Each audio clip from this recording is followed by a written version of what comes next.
To break free from the chains of judgment and low expectations, you need to learn 3 key principles. These principles are essential to rise above the opinions of others.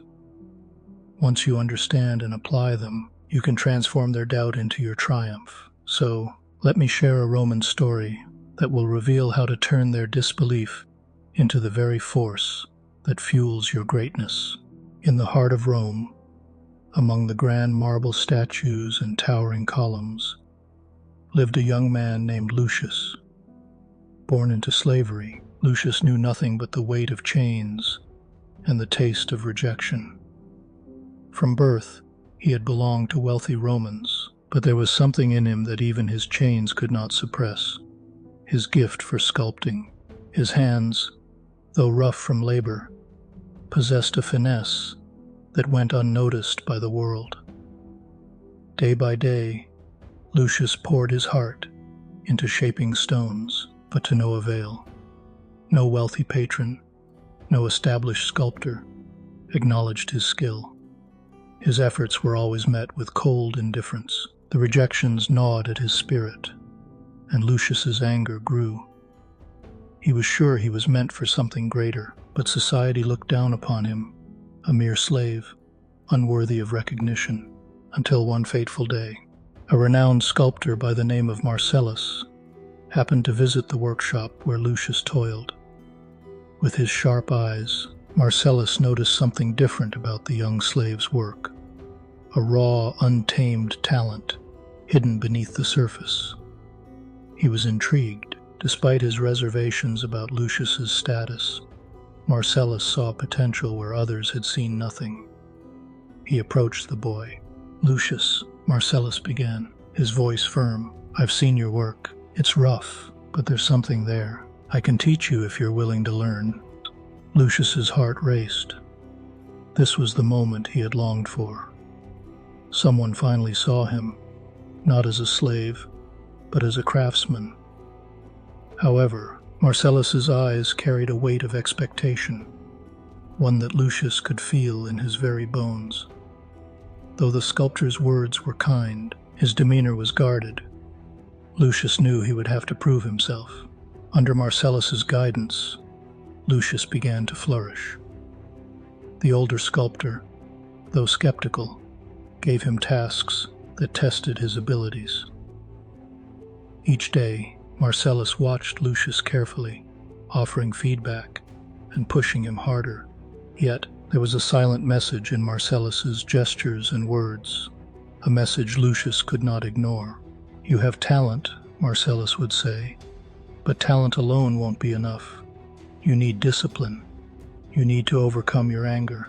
Lucius found himself battling not only the stone before him, but also the storm inside him. His mentor's expectations weighed heavily on his shoulders. At times, he doubted his ability to live up to them.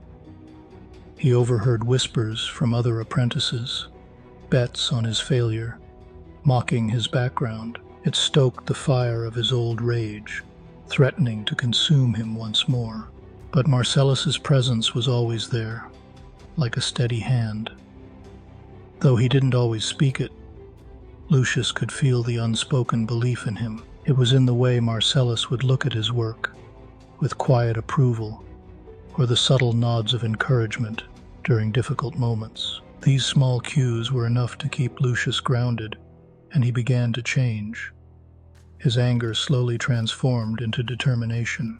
One day, a wealthy senator, intrigued by Lucius's rising reputation, arrived at the workshop. His eyes scanned the room before resting on Lucius, now known for his skill under Marcellus's guidance. "I have a task for you," the senator said. "If you succeed, I will buy your freedom, but fail, and you'll remain a slave forever."